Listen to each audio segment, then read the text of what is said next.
Confused about all the different mast cell disorders? This is part 2 of our deep dive into the new Yardstick published in the Annals of Allergy, Asthma, and Immunology. A Yardstick is something the American College of Allergy, Asthma, and Immunology puts out when new medications are approved, but there are no clinical guidelines in place yet. In this episode, we focus on indolent systemic mastocytosis, or ISM. We're talking about how it's diagnosed and what treatments help patients live better with this chronic mast cell disease. If you missed part 1 on mast cell activation syndrome, check it out. It's episode 126. This podcast is made in partnership with the Allergy and Asthma Network. We want to thank Blueprint Medicines for sponsoring today's episode. While they support the show, all opinions are our own and sponsorship doesn't influence our content or editorial decisions. Any mentions of brands is for informational purposes only and not an endorsement. Now let's get to it. You're listening to The Itch, a podcast exploring all things allergy, asthma, and immunology.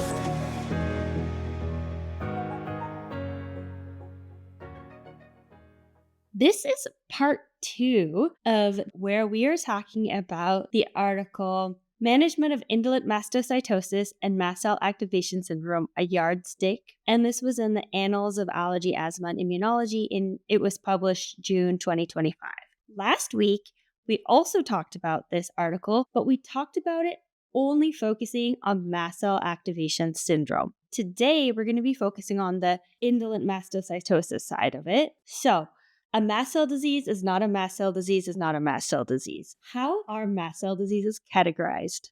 So this came about primarily from an international consensus group in 2012, which was made up of specialists doing clinical work and research in mast cell disorders from both the United States and Europe. And in their formal gathering, they came up with a criteria for the different mast cell disorders, including mast cell activation syndrome. So we divide this into 3 groups: primary, secondary, and idiopathic. So primary mast cell disorders are where the mast cell is clonally abnormal. So when we talk about a clone, that's a group of cells that all come from a single cell that share a specific genetic mutation. And we can see this in neoplastic or cancer or precancerous types of conditions. Examples of primary mast cell disorders include systemic mastocytosis, and under that would be what we're going to talk about today, indolent systemic mastocytosis. Also, we have cutaneous mastocytosis, which is a clonal proliferation of mast cells in the skin. We primarily see this in the pediatric population. And when we talk about systemic mastocytosis, I'll just come back to that. We're usually talking about a specific abnormality of the mast cells where there's a mutation in what we call the KIT D816V mutation. Now, the second group is the secondary mast cell disorder. So when we're talking about here, this means the mast cells are reactive in another process rather than just being inherently abnormal mast cells. This is what classically happens in an allergic reaction when we're exposed to, say, a food that we're allergic to through the antibody IgE binding to mast cells, cause those mast cells to explode and release their mediators. So we see this with all types of IgE-mediated conditions, drug allergies, venom allergies. We can also see this with certain autoimmune and inflammatory conditions. So in this case, the mast cells are all normal, but they're releasing a lot of mediators due to an external stimuli. The last group falls under that idiopathic group, where we find no evidence of a primary or secondary mast cell disorder. And this is what we talked about last time, idiopathic mast cell activation syndrome. And again, there are patients also that have what we call mixed presentations. And these are patients that may have, say, systemic mastocytosis and also have IgE-mediated reactions like IgE-mediated venom anaphylaxis. So we have to realize that these conditions don't have to be separate, but some patients can have more than one of these at a time. I think what you just mentioned, Dr. Blaiss, is why this is such an interesting / very complicated subject to talk about, because there are so many crossovers and because there are so many things that might look like this and might look like that. And this week, it sounds like we're talking about indolent systemic mastocytosis, and that falls into the primary mast cell disorder, right? And basically, that means that there's an increased number of mast cells in the body. And because there are more mast cells in the body, you have more chemicals being released. Is that right? Yes, exactly. So mastocytosis is essentially the broader term that means that there's mast cells in greater number. And what we're talking about is a clonal disorder, which means that the mast cells are being cloned, that there's too many of them. The reason that we have more mast cells is because we have a gene in our body called the KIT D816V, and it's mutated in people that have systemic mastocytosis. And when it's mutated or changed, essentially, that means that gene is on more than it should be. And when it's on, it causes the mast cells to produce in greater number. And that means that those mast cells are going to also be secreting their contents more frequently because there's more of them. Everything starts with that mutation and leads to this disorder. So again, there's more mast cells in the body. Because of that, one thing that you will see when you're Googling this term is the term cancer. So essentially, the definition of cancer is having more of a cell in your body than you should. And so technically, systemic mastocytosis is a form of a cancer where we have more of the mast cells than we should in our body. With indolent systemic mastocytosis, so there's many different forms of systemic mastocytosis. With indolent systemic mastocytosis, what that means is that it's a form of systemic mastocytosis where there are more cells, but they're not affecting other organs in our body, which is what cancer can do. When a cancer affects other parts of our body, like stops the liver from working appropriately, stops the kidneys from working, stops basically our body from functioning because those abnormal cells are taking over the normal function of those organ systems. But with indolent systemic mastocytosis, these mast cells that are being produced in abundance, they're not taking over the body like that. They are releasing more chemicals, but they're not causing our organ systems not to function properly. That's a really good thing to remember. Thank you, Dr. G, is that, like you said, it's very easy to Google something and get freaked out. But in this regard, cancer is what it is because that's like technically what it is, but it's not a cancer that you think of when you first hear the term cancer. So can we talk about what are the symptoms that you guys are looking for? The symptoms of mastocytosis are varied, and because of that, it can be a real challenge to diagnose. So, again, these symptoms are related to mast cell mediated release or from mast cell infiltration in certain cases. So, we have things like flushing, itching, dermatographism. We can have abdominal pain like diarrhea, nausea, vomiting, bloating. In cases, we can also have anaphylaxis, which are often triggered in these patients by insect stings or alcohol, medication, temperature changes. Patients also many times will have headaches, dizziness, fatigue, palpitations, low blood pressure. So, again, I think it's really important to understand that patients with this condition can have a great deal of varied symptomatology. It sounds like it's a very challenging disease to start diagnosing because the patients come in with so many different things going on in their body. So it's happening in multiple places, and it's not always easy to connect the dots for the patients. And I'm hoping that the doctors can help lead the way and connect those dots a little bit easier for them. Once the patient comes in with some of these symptoms, what is the next step for a doctor? So now what we're looking at is how do we diagnose indolent systemic mastocytosis? And so what we're looking at is the WHO, which is the World Health Organization, and then another group called the International Consensus Classification of Hematologic Neoplasms. Those two groups came together and they put together what they call major and minor criteria. So the major criteria is something that if you have that, then we know that you have indolent systemic mastocytosis. And then the minor criteria, you need to have the major criteria plus a minor criteria, or if you have three of the minor criteria, then you can also meet the definition of having indolent systemic mastocytosis. So the major criteria is that you have multifocal, which means in multiple places, dense, which means a lot of infiltrates. And infiltrate means that there's a bunch of mast cells that are in the bone marrow. So the bone marrow, again,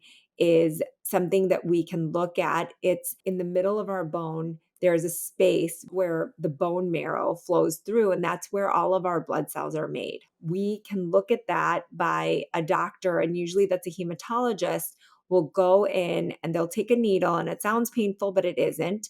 It's an office procedure. They'll go in and they'll put a needle through the bone into that space in the middle of the bone and take some of that fluid, which is called the bone marrow. And then we can look at that under a microscope. When we look at that under a microscope, we can see that there's more mast cells in the bone marrow than they should be. And so we should have greater than 15 mast cells counted in dense populations all over the bone marrow. So essentially that's the definition. That's the major definition. Then the minor criteria, there's 4 different minor criteria that are listed. The first one is that 25% of the mast cells are spindle shaped or atypical when you look at them. So the mast cells just don't look right when you're looking at them under the microscope in the bone marrow. The second one is that the KIT D816B, that mutation that we discussed, which we can check via a blood test, or we can look for it in the bone marrow, that should also be there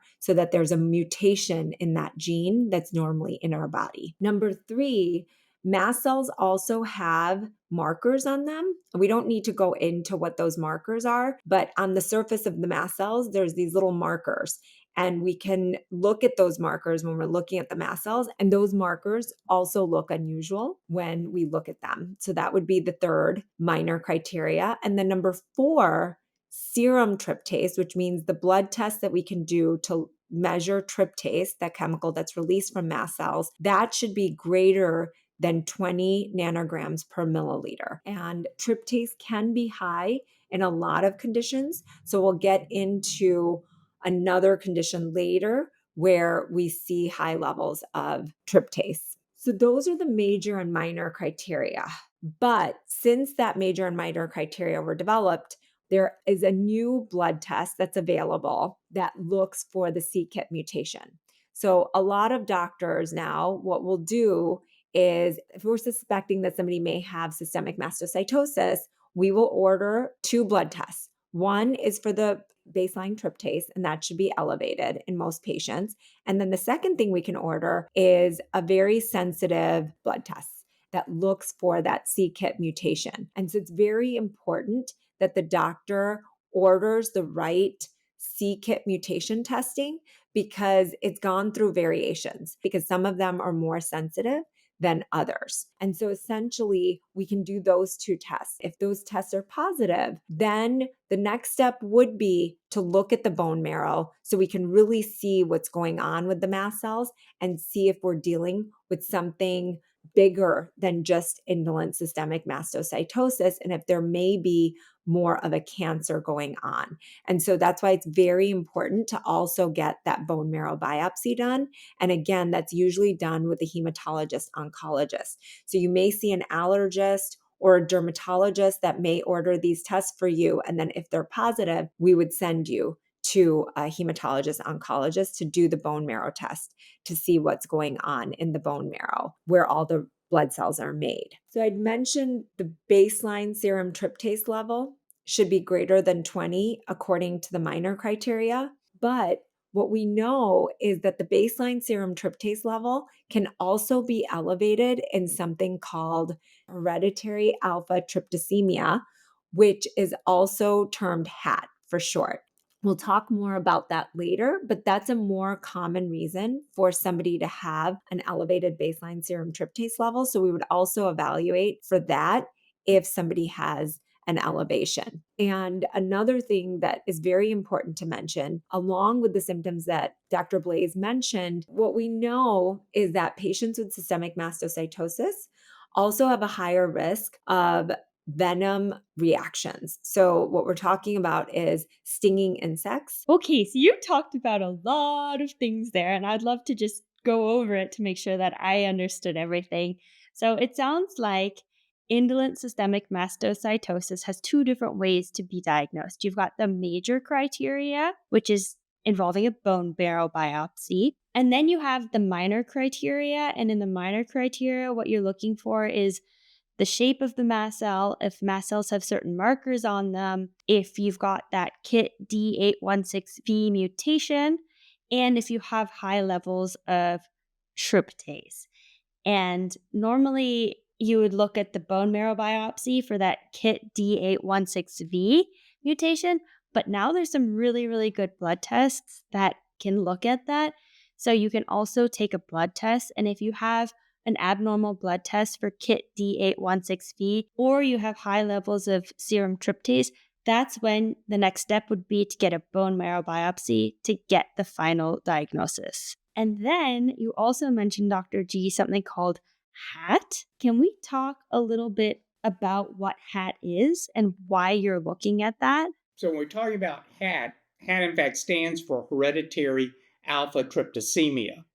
And this is a genetic condition. It is autosomal dominant. So again, usually see several family members with it, where these people inherit what we call an extra copy of a gene. And that particular gene is called the TPSAFB1. And it makes alpha tryptase. And alpha tryptase, in fact, is one of the building blocks of serum tryptase. So serum tryptase is made up of alpha, beta, gamma, and delta tryptase. It makes up the total tryptase. So because of this, the baseline tryptase levels in these patients with HAT are in fact higher than what we see in the normal population, even when these patients are completely healthy. And I think it's important to note that this is not really a rare condition, that hereditary alpha tryptosemia affects about 4 to 6% of the general population. So when we look at symptoms of this condition, again, many patients with this condition have absolutely no symptomatology. Some will have episodes of flushing or itching of hives. Some get irritable bowel type of symptoms in their gut. Some will complain of chronic pain. Some have some joint hypermobility. And one of the things that we do see a little more common is that when they have, say, an allergic reaction to a food or a drug or an insect sting, they tend to have a more severe reaction than what we would see in the general population. Now, one of the reasons we're talking about HAT here is that it can be confused because when we start looking at tryptase levels.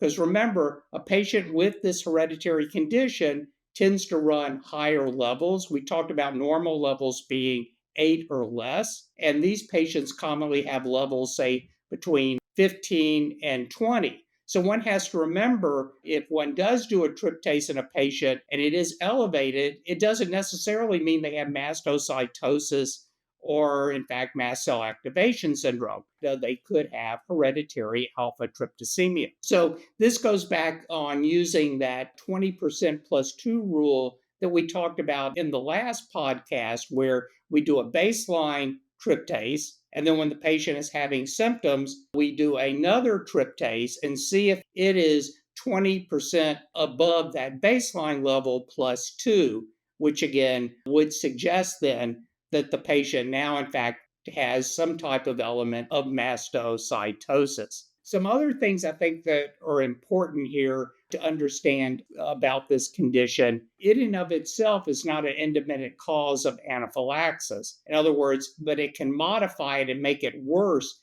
in patients that have indolent systemic mastocytosis. And we can see patients that have this condition and mastocytosis together. And these patients may have more frequent evidence of anaphylaxis. And what's important here, as I mentioned, is that in the general population, about 4 to 6% of patients have hereditary alpha tryptosemia. But if we look at the systemic mastocytosis population, 12 to 17% of those patients have hereditary alpha tryptosemia. So I think we have to always keep that in mind when we're evaluating patients for mastocytosis. Okay, so what I'm hearing is that There are 3 different reasons that you might have elevated serum tryptase levels is that you have mastocytosis, you have this HAT, or you have both HAT and systemic mastocytosis, right? Exactly, Courtney, you got it. Once we figure out that it is definitely systemic mastocytosis, we also want to confirm that it's the non-advanced or the indolent type of systemic mastocytosis. And the way that we do that is we need to look at the bone marrow. We also look to make sure that you don't have any tissue dysfunction. As I mentioned, with the more aggressive forms that are cancers, you will have more organ involvement. So the actual mast cells are going into the tissues and they're taking over the organs. So we would also screen for that. So again, indolent means slow growing, not life threatening, and it's a normal life expectancy. So that's why once you're diagnosed, you will more than likely see a hematologist oncologist just to confirm that you have the indolent type and not more of a severe or aggressive form. So, the journey to getting diagnosed to ISM sounds like it's long, but it sounds like you have a very clear structure of how to get there. So, once you've reached the end point of your diagnosis, you are going to get treated. So, what does the yardstick tell us about treating indolent systemic mastocytosis? For all mast cell activation disorders, we want to control mast cell mediators, which are those chemicals like tryptase and leukotrienes, histamine, that are increased that are leading to the symptomatology that the patient's having. So, again, we want to look at what areas of the body are being affected, develop personalized therapy to control those particular symptoms of patients having so that hopefully we can improve their quality of life as this is a chronic condition. So we usually start with talking about blocking 2 major important chemicals, first histamine and then the leukotrienes. So we know that histamine, again, released from mast cells leads to a lot of different symptoms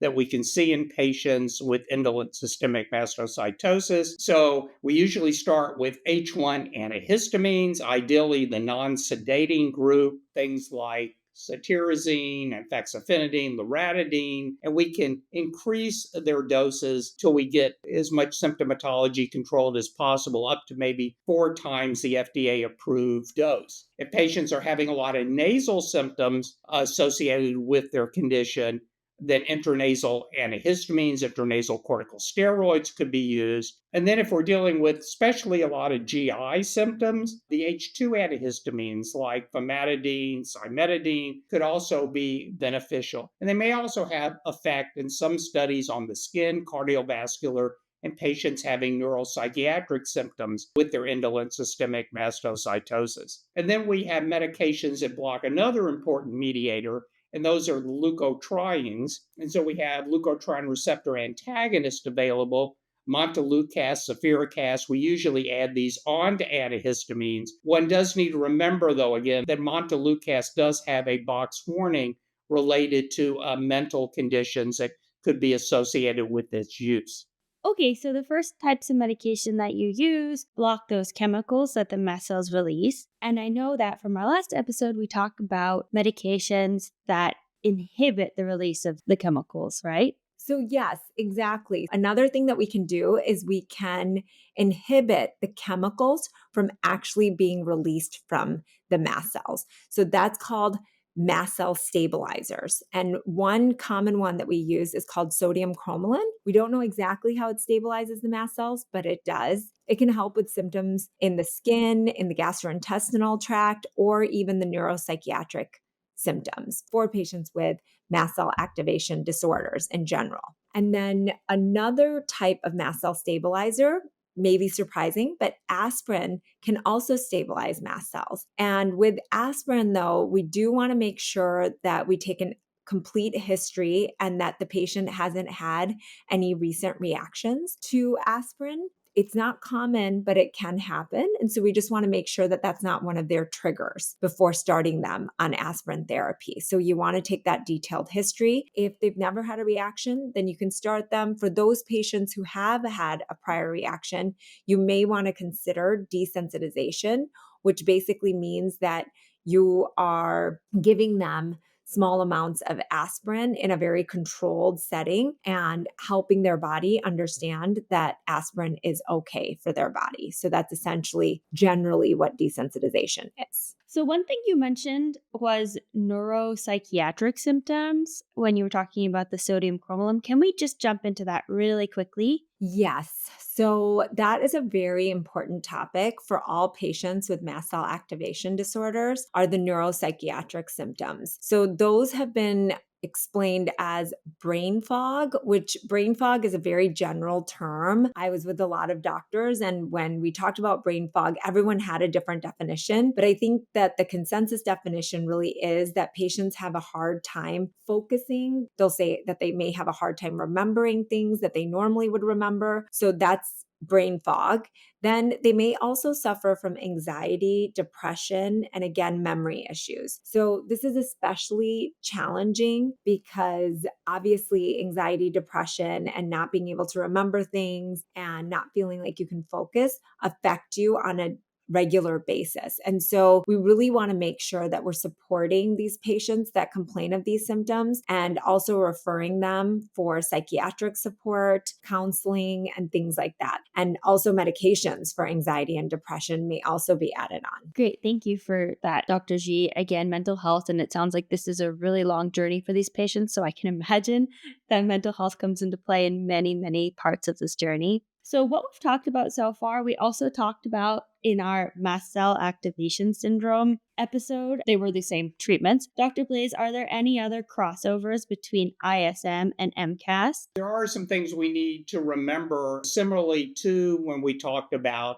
mast cell activation syndrome, we need to identify triggers that may be leading to symptoms in our patients. So, avoiding those triggers like the physical factors we talked about, like temperature changes, lifestyle factors like stress and sleep deprivation, alcohol, and certain medical exposures, sometimes with vaccination or dental work, certain medications, certain anesthetics. Again, we have to remember that some of these patients are completely asymptomatic at diagnosis. So if they're asymptomatic, we don't need to start them on any particular treatment, but we may want to consider bone density screening and baseline mediator metabolites because this can help us as far as watching the patient and correlate this with any type of disease progression. We should think about doing annual serum tryptase monitoring and looking at far as a slope, seeing how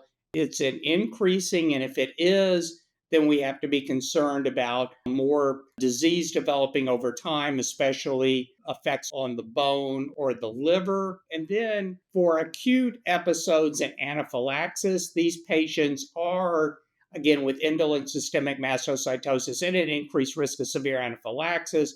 We want to do shared decision making with our patient, especially whether or not to give them epinephrine if they're asymptomatic. They haven't had a history of anaphylaxis with this condition. Again, a lot of patients feel more comfortable just having it with them, so there's no problem with that.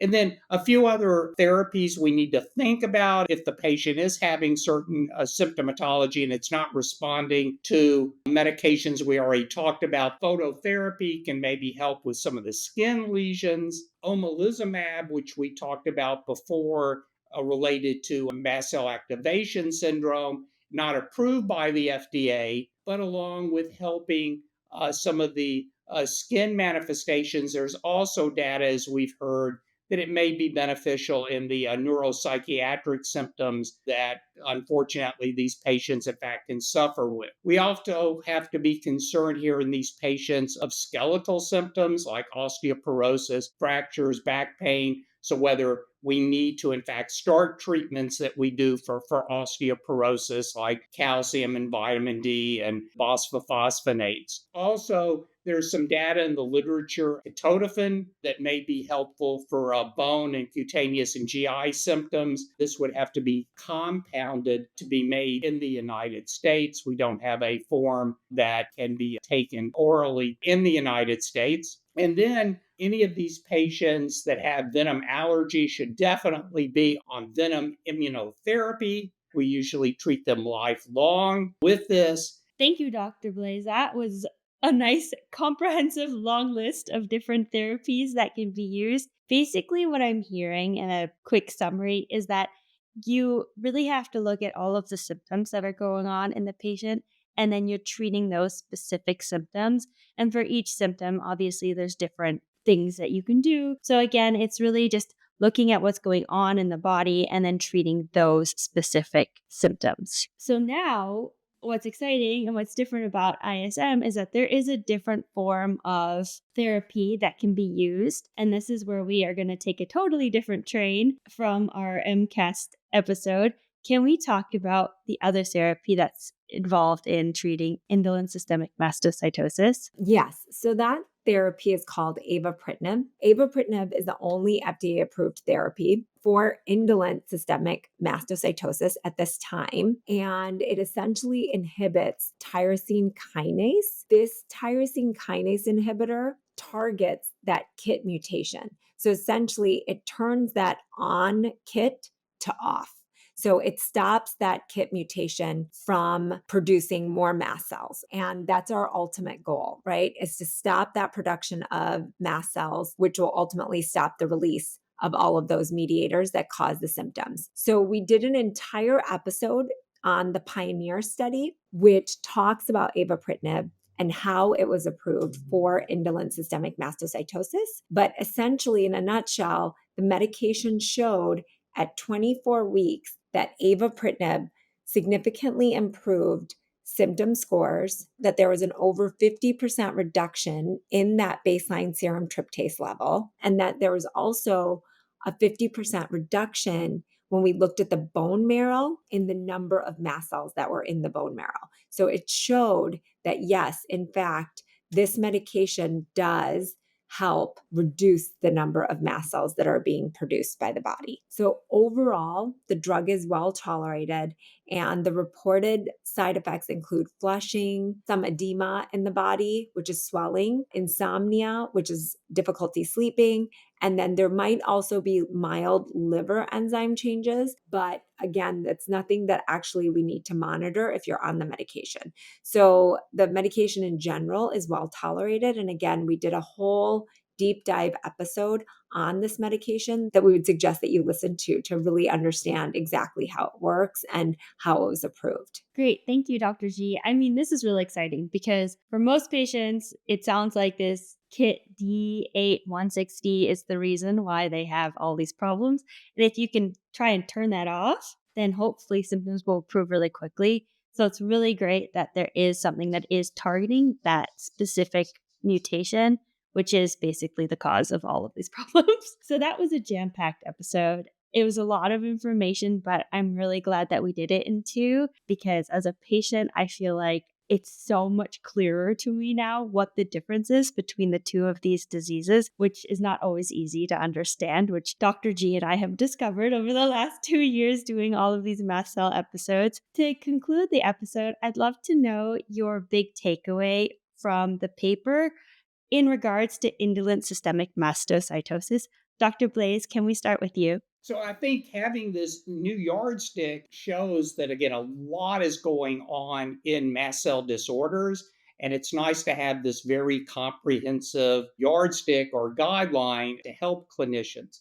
And with that, it's extremely important if patients are starting to have symptoms suggestive of a mast cell disorder that they get to a clinician like an allergist, immunologist, and get a thorough evaluation, because the sooner they're evaluated, the faster they can get treatment. And lastly, to me, it's very exciting that we do have a targeted treatment now for indolent systemic mastocytosis, avapritinib. So something approved by the FDA that really targets this condition and can give these patients a great deal of relief from these chronic debilitating problems. I agree with Dr. Blaiss. And I think that the main objective of this paper was to really show that we can do a lot for patients with either MCAS or indolent systemic mastocytosis. As we've mentioned, it's really important to figure out exactly what the diagnosis is in order to effectively help patients, especially now that we have